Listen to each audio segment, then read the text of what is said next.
পাথুয়া আলু বেগুন দিয়ে একটা নতুন রেসিপি বানিয়ে দেখাবো। আর এখানে দেখো ভালো করে পাথুয়াগুলো ধুয়ে নিয়েছি। আর এখানে যে আলু ভালো করে ধুয়ে রেখেছি। ওরা এখানে গরম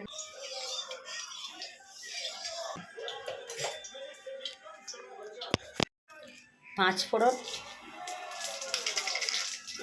বড়ি কটা ভেজে নেব। এরপরে আমরা আলুগুলো দিয়ে দেব। আলুটাকে লাল লাল করে ভেজে নিয়েছি। আমি এখন এবারে কাঁচা লঙ্কাগুলো দিয়ে দেবো।